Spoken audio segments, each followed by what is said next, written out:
하겠습니다.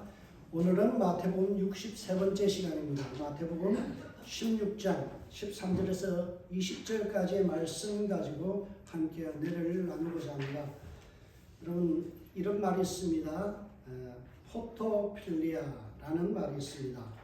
포토필리아라는 이 말은요, 장소를 뜻하는 포토스와 그리고 우정, 사랑을 뜻하는 필리아라는 두 단어가 합성된 토포필리아라는 단어가 있습니다.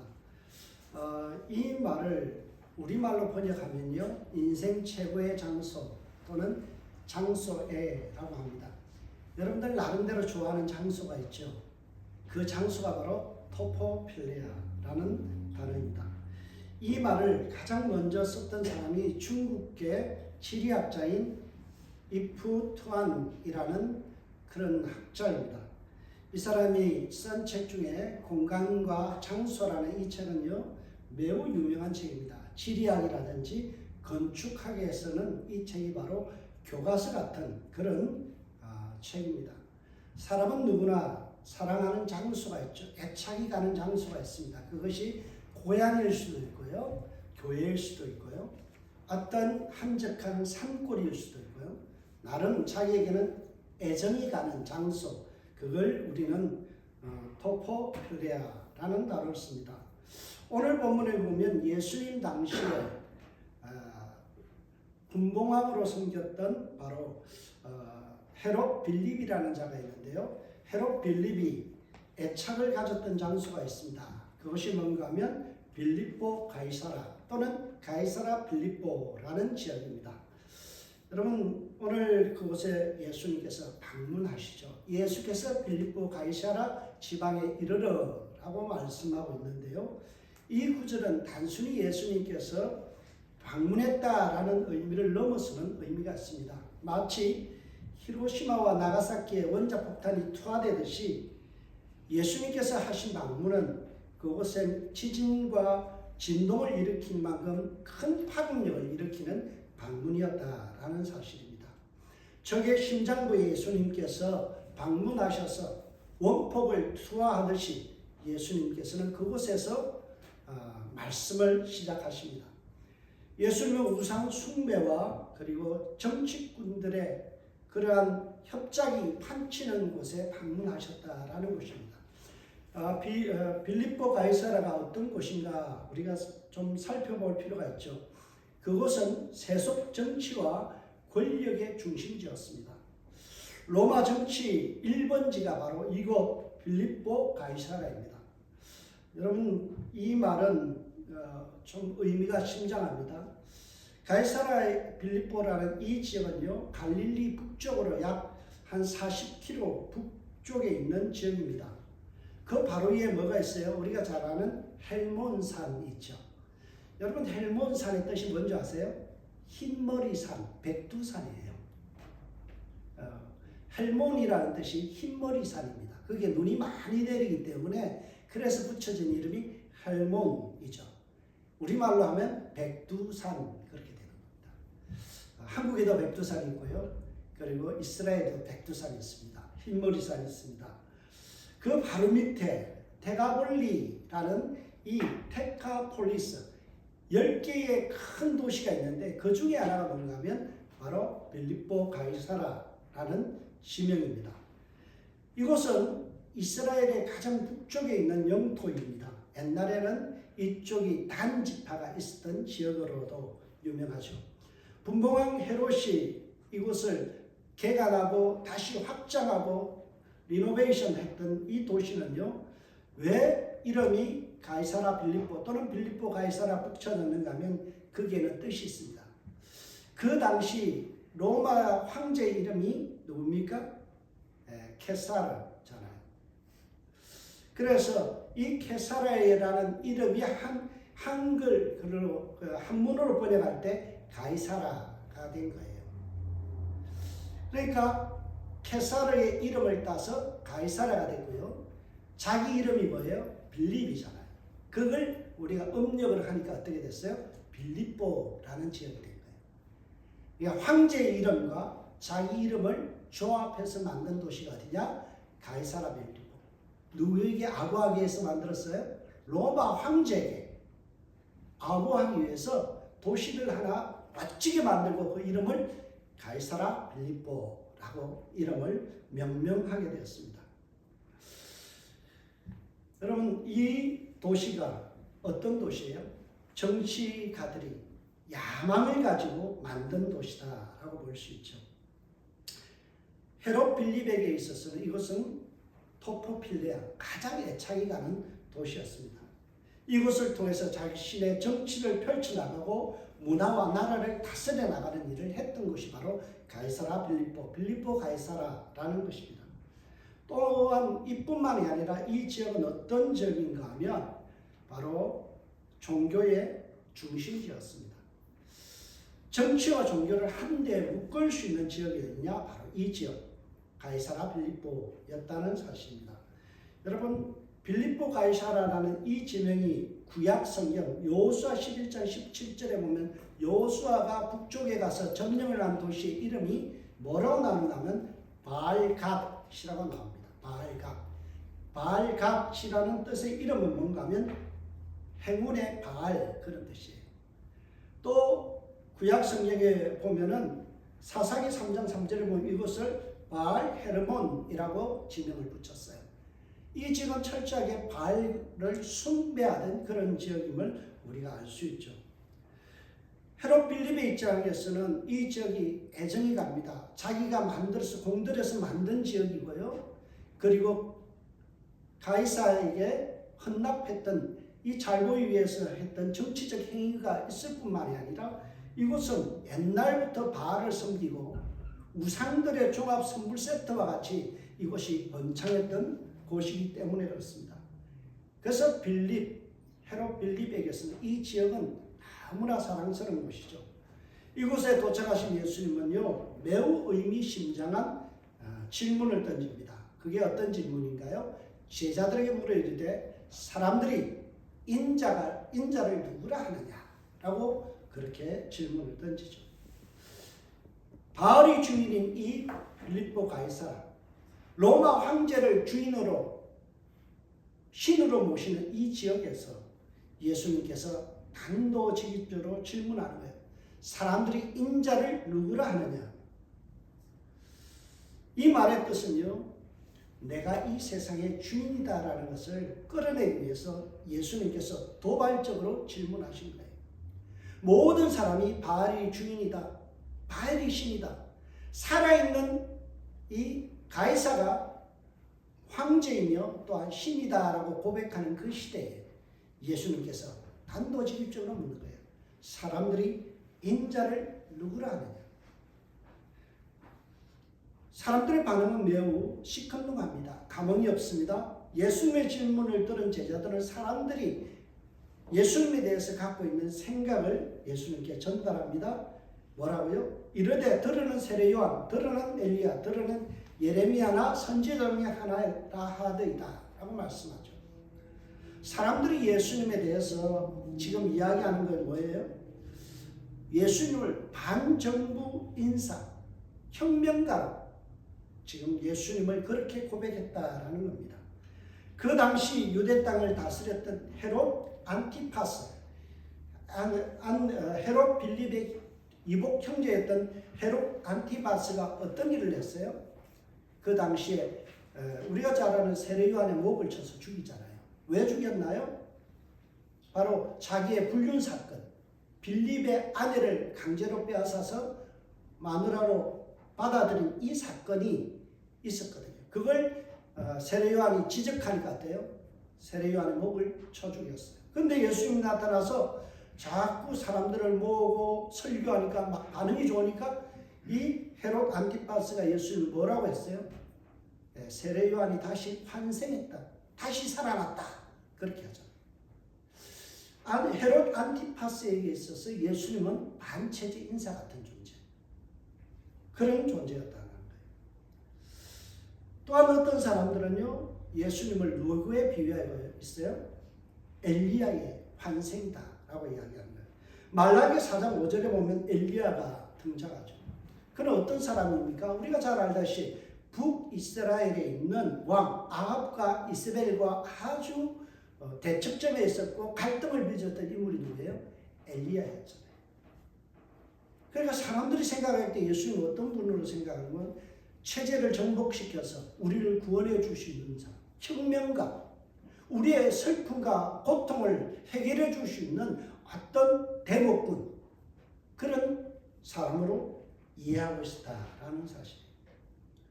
어떤 사람들은 예레미야 같은 선지자다라고 이해했어요. 여러분, 예레미야가 어떤 사람입니까? 예레미야는 그 당시에 유대와 성전의 멸망을 예언했던 사람이에요. 이스라엘사에서 성전은 모든 체제의 중심입니다. 정부와 모든 것이 이 성전을 중심으로 돌아가는데 예레미야는 뭐라고 했어요? 성전이 멸망할 것이다. 파괴될 것이다. 그리고 유대가 멸망할 것이다. 반체제 인물로 그렇게 드러난 사람이 예레미야였다라는 사실이에요.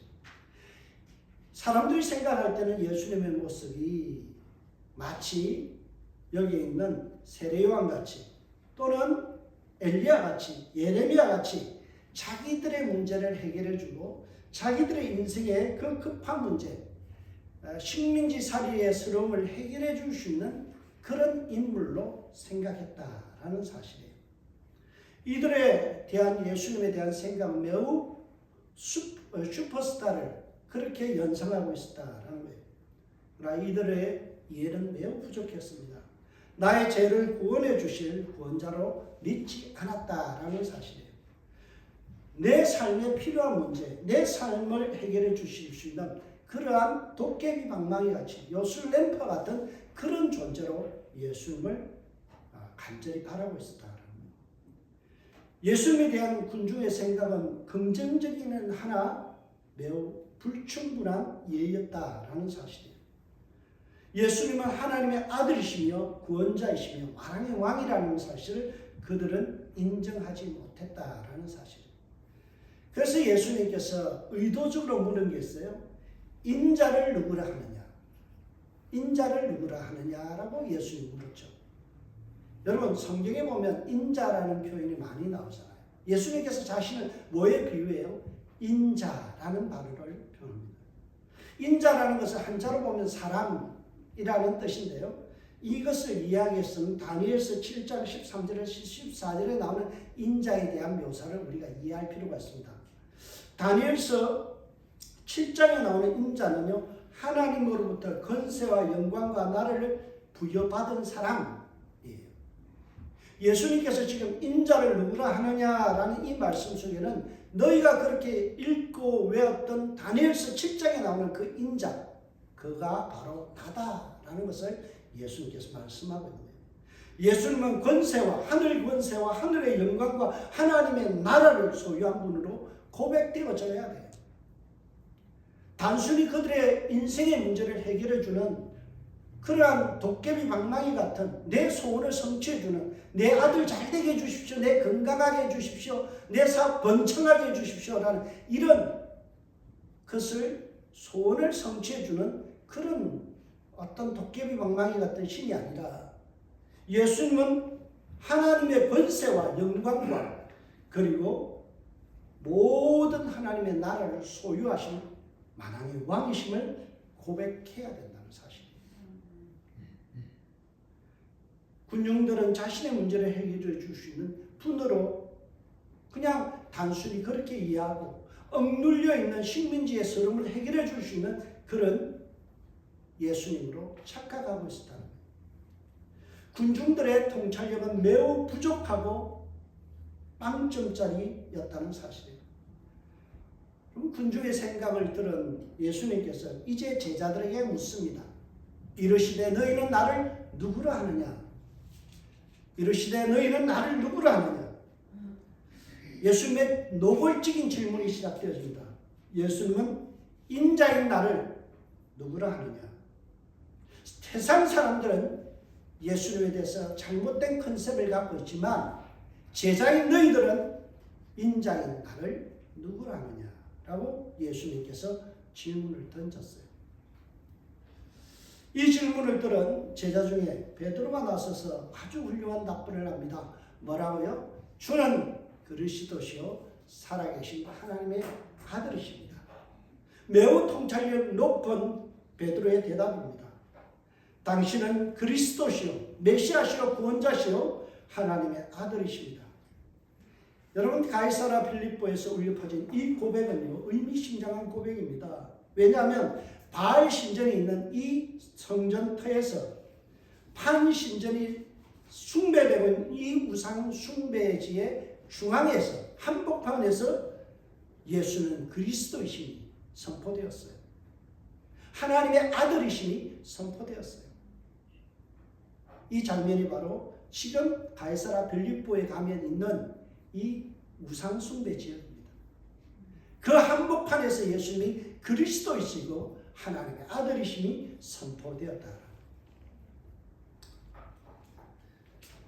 마태는 마태복음을 통해서 예수님의 정체에 대해서 매우 심도 깊게 기록하고 있습니다. 15번에 걸쳐서 예수님이 그리스도이심을 설명합니다. 우리가 잘 아는 마태복음 1장 1절의 말씀, 마태복음 처음 시작하면서 뭐라고 시작합니까? 아브라함과 다윗의 자손 예수 그리스도의 세계라, 족보라 라고 말씀하죠. 마태복음을 시작하면서 예수가 누구인지를 분명하게 선포하면서 마태는 시작해요. 예수가 누구라고요? 메시아, 우리의 죄를 구원하실 구원자. 우리가 이 사실을 놓치고 예수를 믿는다면 그것은 절간에 가서 부처 앞에 비는 거나 선앙당 앞에서 내 소원 버리는 거나 다른 게 없어요. 교회를 통해서 종교 행사할 수 있어요. 교회 와서 예수님 없이 내 소원 성취하려고 우리는 정한수 떠놓고 비는 그 행위나 다를 바 없어요. 우리가 믿는 것은, 우리가 교회에 모인 것은 예수가 나의 죄를 구원하신 구원자, 나의 죄에서 나를 구원하시고 영원한 천국으로 인도해 주신 이 그리스도이심을 고백하기 때문에 이 시간 예수님 앞에 나와서 하나님 앞에 예배드리며 찬양하며 경배하는 거예요. 베드로는 우리를 향하여 질문합니다. 너희는 나를 누구라 하느냐? 내 소원 성취를 위한 도깨비 망망이 같은 그런 존재냐, 아니면 예수님이 그리스도이시냐? 이 사실을 우리에게 질문하고 있어요. 베드로는 아주 훌륭한 대답을 했어요. 예수는 그리스도이십니다. 그런데 종교의 최권력층에 있었던 대제사장은 예수님이 그리스도이심을 알아보지 못했다는 사실이에요. 매우 아이러니하죠. 무식쟁이 베드로는 예수가 그리스도이심을 아는데 그 당시 가장 똑똑하고 가장 높은 중에 있었던 대제사장은 예수가 그리스도이심을 알아보지 못했어요. 마태복음 26장 63절에 보세요. 아이러니하게도 예수님에 대해서 대제사장이 예수님을 신문하면서 질문합니다. 뭐라고요? 예수께서 침묵하시거늘 대제사장이 이르되 내가 너로 살아계신 하나님께 맹세하게 하노니 내가 하나님의 아들 그리스도인지 우리에게 말하라. 대제사장은 예수님이 그리스도이심을 몰랐다는 거예요. 그래서 예수님께 물어요. 네가 그리스도 맞냐? 최고 점수를 찍은 베드로와 최하 점수를 찍은 대제사장이 마태복음 16장과 26장에 대비되어 나타나고 있다는 사실이에요. 세상 지식이 많아도 세상에서 그 높은 권력을 가져도 그가 예수가 그리스도임을 모르면 그런 지옥 가는 거예요. 그런 불쌍한 인생이에요. 아무리 무식쟁이라도 예수가 그리스도임을 아는 인생은 값지고 존귀한 인생이라는 사실이에요. 여러분, 이 사실을 기억할 때 우리는 존귀한 자들입니다. 예수를 나의 주, 나의 그리스도로 믿기 때문이죠. 또 마태복음에서는 예수님이 하나님의 아들, 하나님의 성자 하나님이심을 분명하게 12번에 걸쳐서 계속해서 설명하고 있어요. 예수님께서 하나님의 아들이심에 대해서 처음으로 설명하는 것이 2장 15절에 나오죠. 헤롯이 죽기까지 거기 있었으니 이는 주께서 선지자를 통하여 말씀하시마 애굽으로부터 내 아들을 불렀다 함을 이루려 하십니다. 구약 성경에 예언되었던 것처럼 내 아들을 어디로 불렀다고요? 애굽으로 불렀다라는 사실. 여기에 보면 하나님의 아들이심을 분명히 기록하고 있죠. 베드로는 완벽한 정답을 예수님을 향하여 내어놓았습니다.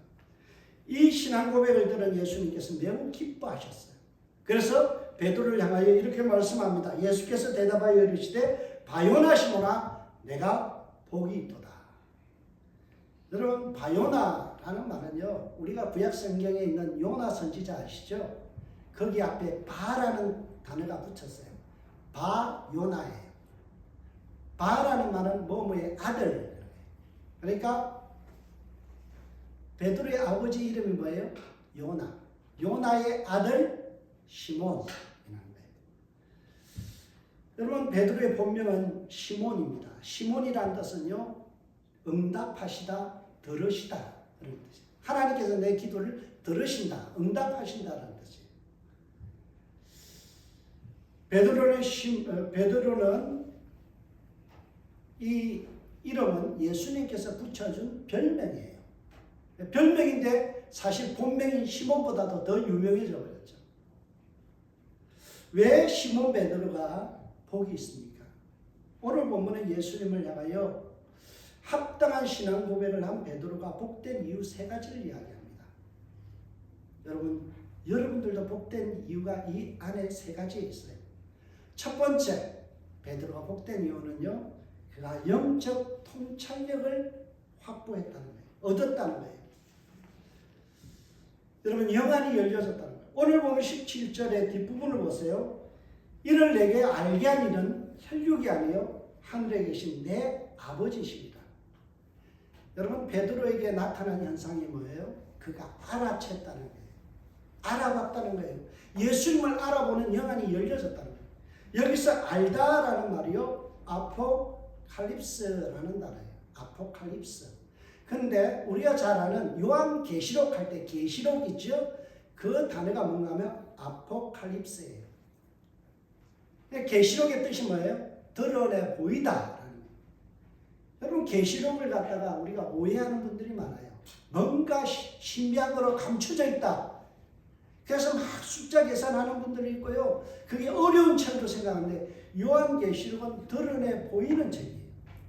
하나님의 뜻이 무엇인지를 드러 보이고 장차 예수 그리스도가 어떻게 오실지를 드러내 보이시는 책이 뭐냐? 요한계시록이에요. 그래서 계시록은 우리에게 겁주는 책이 아니에요. 요한계시록은 우리의 신앙을 더욱더 완벽하게 해주시고 확신을 주시는 거예요. 예수가 승리자로 오신다는 것을 우리에게 보여주는 책이 뭐예요? 요한계시록. 아포칼립스. 드러내 보이는 거예요. 오늘 베드로는 뭘 받았어요? 아포칼립스. 알아내는 이 계시를 받아서 하나님의 계시를 알아채렸다. 하나님이 드러내 보여주신 사실을 알아내는 이 놀라운 지혜를 얻었다. 예수께서 그리스도이심을 알아봤고요. 예수께서 하나님의 아들이심을 그것을 알아봤다. 하나님께서 그 사실을 베드로에게 알려주실 때 그가 그것을 거부하지 않고 받아들이고 그것을 알아채는 귀한 은혜를 누렸다. 여러분, 복 중에 가장 큰 복은요, 바로 예수 그리스도를 나의 주, 나의 하나님을 영접하고 그분이 내 죄를 용서하신 그리스도이심을 믿는 거예요. 하나님의 아들이심을, 그분이 성자 하나님을 믿는 거예요. 이 자리에 앉은 모든 분들이 이미 이 복을 받았기 때문에 이 자리에 앉아 계신 거예요. 놀라운 복을 우리는 이미 받았다는 거예요. 천국의 복을 받았고 예수를 아는 이 계시의 놀라운 은혜를 받았다는 거예요.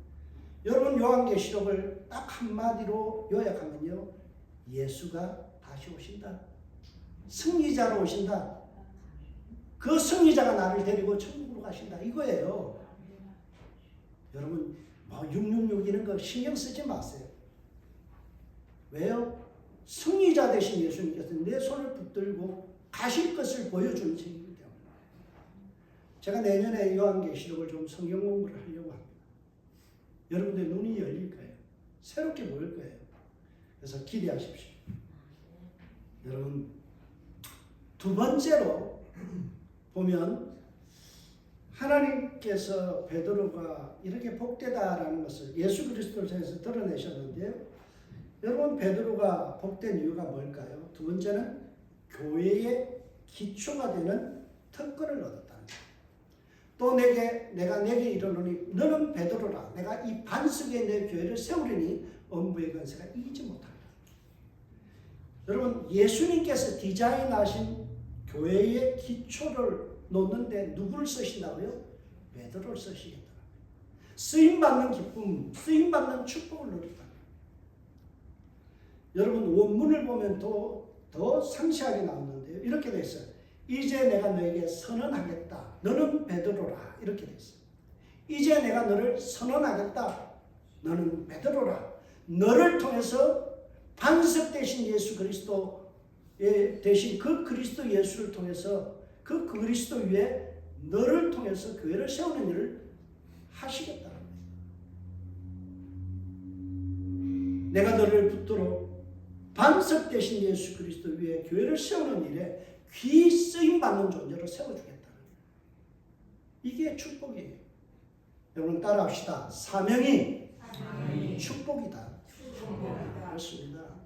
여러분 나이 들어가면서 느끼잖아요. 내 인생이 쓸모없다고 느껴질 때 얼마나 여러분 스스로가 무기력해지고 가라앉나요.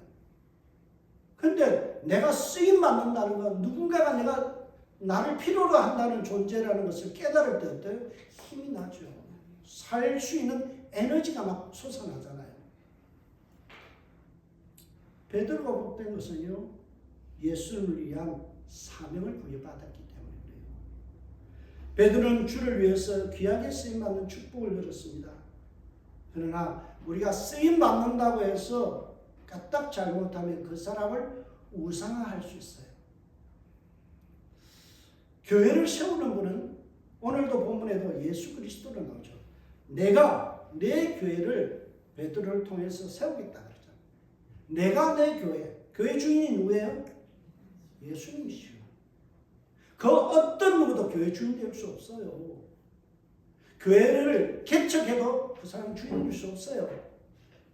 헌금을 많이 해서 교회당을 하나를 헌납을 해도 그 사람은 교회 주인 될 수 없어요. 왜요? 교회는 주님이 주인이시기 때문에 내가 내 교회를 세운다 그렇게 말씀하죠.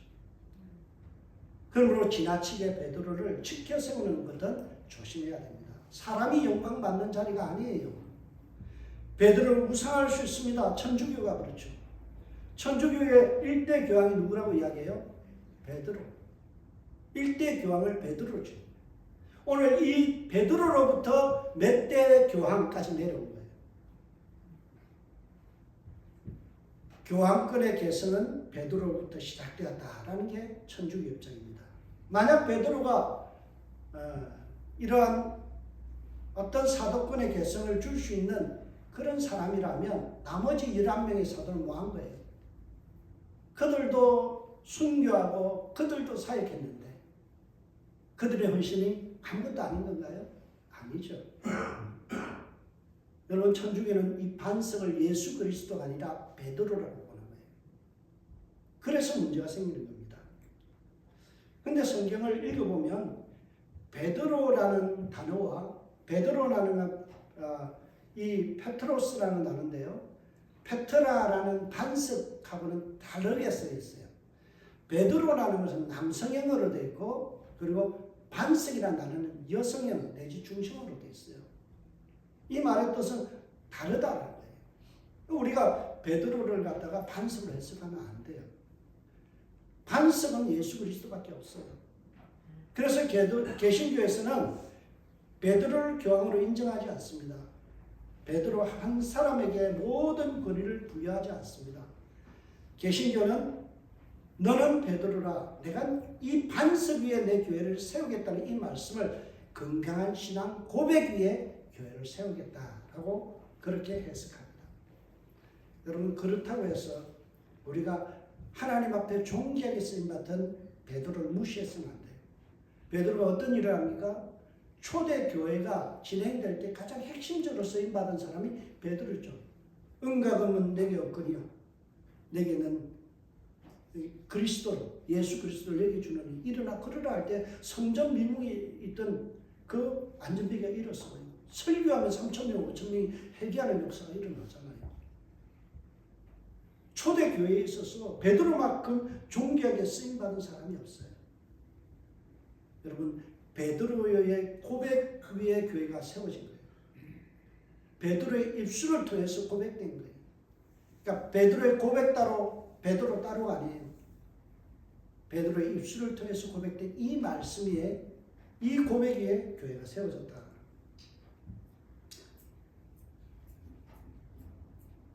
그런데 이 고백은요, 베드로 한 사람의 고백으로 해석하지 않습니다. 요즘 학자들이 뭐라고 이 본문을 해석하는가 하면 베드로가 대표 선언을 했다. 그렇게 봐요. 여러분, 학교 다닐 때 조회 시간에 학생장에 앞에 나가서 선서하면 뭐예요? 학생을 다 대표해서 한 사람이 선서하지만 그 선서는 모든 학생들의 선서와 같다는 거예요. 마찬가지로 지금 베드로가 고백한 이 고백은요, 베드로 한 사람의 고백이 아니라 모든 11명을 데리고 베드로가 앞서서 고백한 고백이죠. 에베소서 2장 20절에 보면 이런 말씀을 써요. 너희는 사도들과 선지자들의 터 위에 세우심을 입은 자라. 그리스도 예수께서 친히 모퉁이 돌이 되셨느니라. 여러분, 여기에 보면 너희는 복수로 되어 있어요. 교회는 뭐예요? 한 사람이 아니라 복수의 사람이죠. 성경이 말씀하죠. 내 이름으로 모인 두세 사람이 있는 곳이에요. 교회는 한 사람이 아니에요. 나 혼자 교회가 될 수 없어요. 모여야 돼요. 복수의 사람들이 함께 있는 곳이 교회예요. 많은 사람들이 착각합니다. 나 혼자 예수 믿으면 되지. 아니에요. 교회는 함께 있는 곳입니다. 그리고 사도들과 선지자들 복수 위에 세우심을 입니다. 그들의 신앙 고백 위에 교회가 세워졌다라고 말씀하죠. 그래서 우리는 교회는 혼자가 아니라 더불어 하는 것이다 라는 것을 깨달아야 돼요. 개인의 신앙 고백도 중요하지만 우리 단체의 신앙 고백이 중요한 거예요. 그래서 우리가 예배를 시작할 때 뭐예요? 사도 신경을 고백하는 거죠. 집단적으로 우리가 다 일어나서 다 사도 신경을 고백하잖아요. 왜 고백합니까? 우리가 한 교회의 일원이기 때문에. 이 고백이 없다라면 우리는 교회가 아니에요. 그래서 우리가 이렇게 모여서 함께 고백하는 이 신앙이 건강한 교회를 세워나가는 원동력이라는 거예요. 여러분, 은샘교회는 올바른 신앙 고백 위에 세워지는 교회가 되기를 주의 이름으로 축복합니다. 이런 교회가 될 때 능력이 있는 거예요. 오늘 본문에 보면 이런 교회, 건강한 신앙 고백 위에 세워진 교회는 어떤 역사가 있다고요? 음부의 권세가 이기지 못합니다. 여러분, 음부의 권세라는 이 말의 뜻은요, 사단과 죽음의 영역이 침범하지 못한다 이 뜻이에요. 그래서 공동 번역에는 이렇게 되어 있습니다. 죽음의 힘도 감히 그것을 누르지 못할 것이다. 영생을 소유했기 때문에 감히 죽음이 우리를 이기지 못하는 거예요. 여러분, 우리는 영생을 소유했어요. 예수 그리스도를 믿기 때문에 죽어도 천국 가는 거예요. 그러니까 죽음의 권세가 우리를 이길 수 없다라는 거예요. 사단 마귀가 우리를 아무리 참새도 우리는 결코 정죄가 없는 거예요. 너 살면서 이런 죄 지었잖아. 저런 죄 지었잖아. 자꾸 지적질해도 뭐예요? So what? 그래서 예수 그리스도께서 내 모든 죄를 용서하셨어. 그렇기 때문에 뭐예요? 사단이 뭐라고 나를 정죄해도 나는 나를 이길 수가 없는 거예요. 이 축복을 이미 초대교회와 베드로가 받았다는 거예요. 저와 여러분에게도 이 놀라운 복이 이미 주어졌습니다. 귀한 은혜 여러분들이 받고 예수 그리스도를 믿음으로 말미암아 여러분의 영혼을 감히 지옥으로 떨어뜨릴 자가 없고 여러분의 영혼에 대해서 잘못한 실수한 것들, 죄 지은 것들 참수할 자가 없다. 고자질할 자가 없다. 이 사실을 믿음으로 당당하게 살아가는 저와 여러분들 계시길 주님으로 축복합니다. 세 번째로 베드로가 복받은 이유는요, 참 중요한 내용인데요. 그게 뭔가 하면 권위를 부여받았다. 내가 천국의 열쇠를 주리니 내가 땅에서 무엇이든 매면 하늘에서도 매일 것이요 내가 땅에서 무엇이든지 풀면 하늘에서 풀리리라.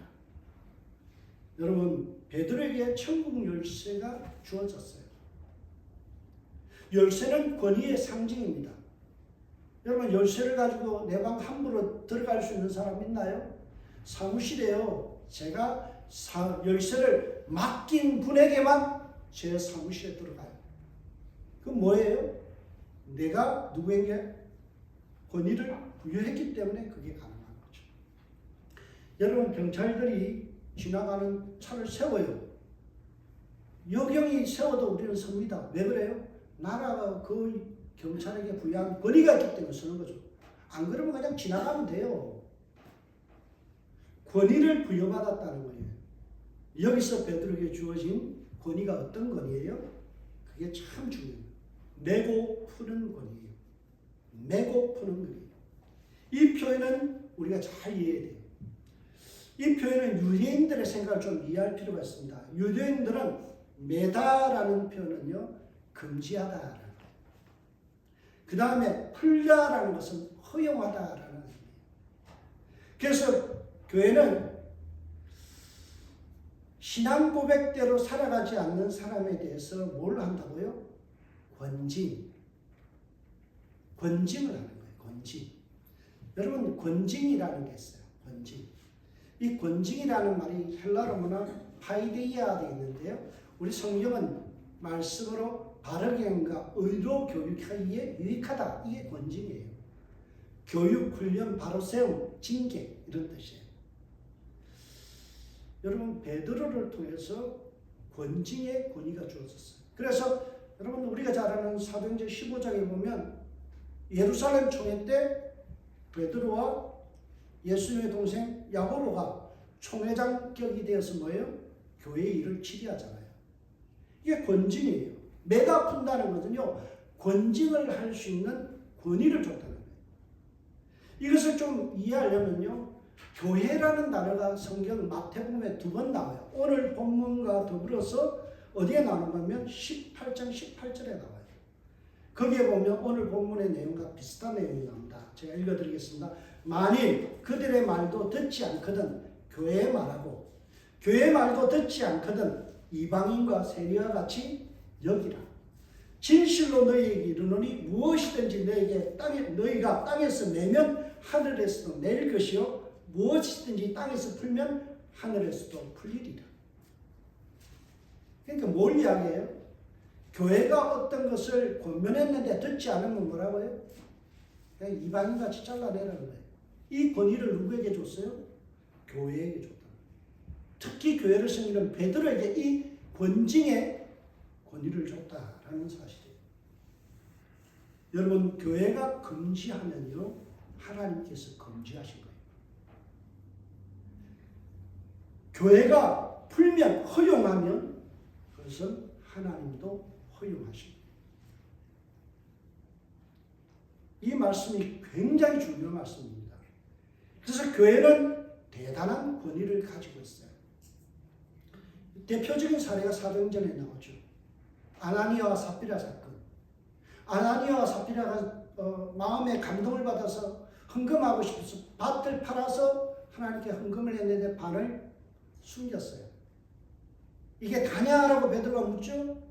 야, 이게 답니다. 그러니까 적사했어요. 그 거짓말 때문에 적사했는데요. 이어서 부부가 다 죽잖아요. 근데 성경에 뭐라고요? 내가 성령을 속였느냐. 교회 앞에 거짓말 했는데 성경은 뭐라고요? 하나님 속였다. 이렇게 해석하고 있어요. 이 말이 뭐예요? 교회의 권위는 곧 하나님의 권위다. 그래서 하나님의 권위를 우리는 존중해야 돼요.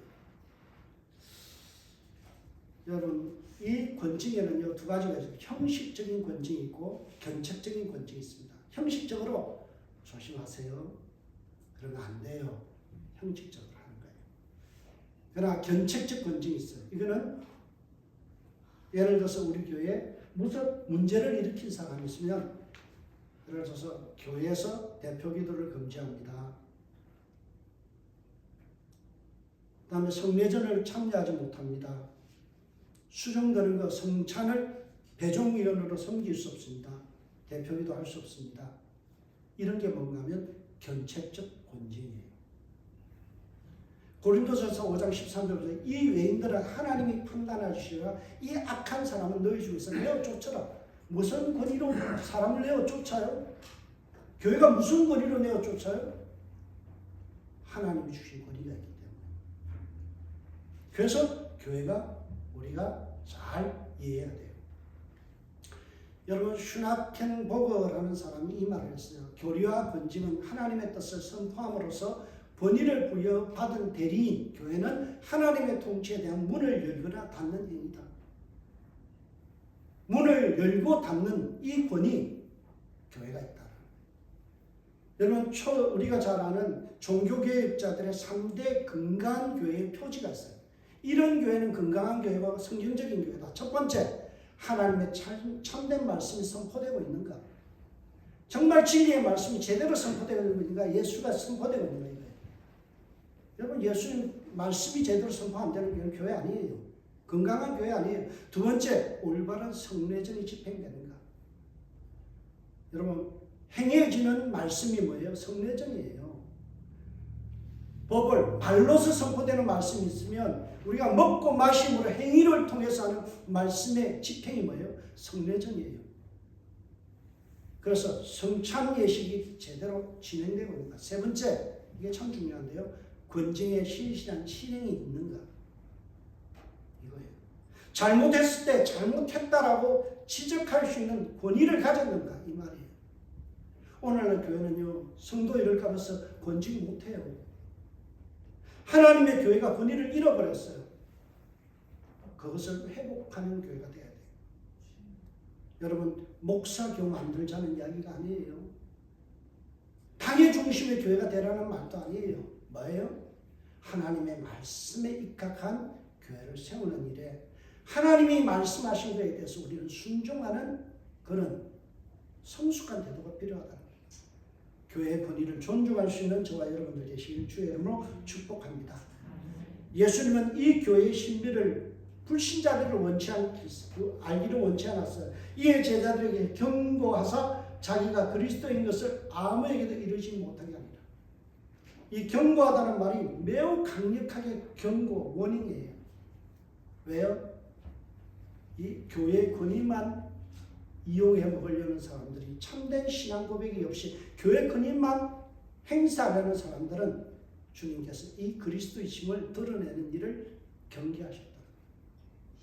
오늘 교회 아무나 직분자 세우고 그냥 교회 사람 잡기 위해서 직분자 세우는 일을 안 해야 돼요. 그러다 보니까 교회가 웃음꼴이 되는 거죠. 하나님의 교회의 권위가 무너지는 거죠. 저와 여러분들이 참된 교회 세워나가는 은생교회 되길 주님으로 축복합니다. 예수가 그리스도임을 고백하고 하나님의 아들이심을 고백하는 교회, 건강한 3대 표지처럼 말씀이 살아있는 교회, 성례전이 매월마다 집행되는 교회, 권징이 살아있어서 권면하면 순종하고 들을 수 있는 성숙함이 있는 교회. 네가 뭔데 나에게 그를 지적해? 그러지 마세요. 교회는 권징이 살아있어야 돼요. 왜요? 하나님께서 주신 권위가 있기 때문에 그렇습니다. 저와 여러분이 성숙한 교회, 좋은 교회, 은생교회 되기를 소원하며 함께 세워나가길 주의 축복합니다. 기도하겠습니다. 하나님 감사합니다. 오늘도 무거운 말씀을 피차 나눴습니다. 하나님, 우리가 복된 자들 되기를 원합니다. 이미 복을 받았습니다. 감사합니다. 예수 믿어 그리스도이심을 선포하는 우리들에게 이미 복이 있는데 우리가 하나님의 공동체를 정말 아름답게 멋있게 세워나갈 수 있도록 성숙함을 허락하여 주옵소서. 감사하고 예수님의 이름으로 기도합니다. 아멘.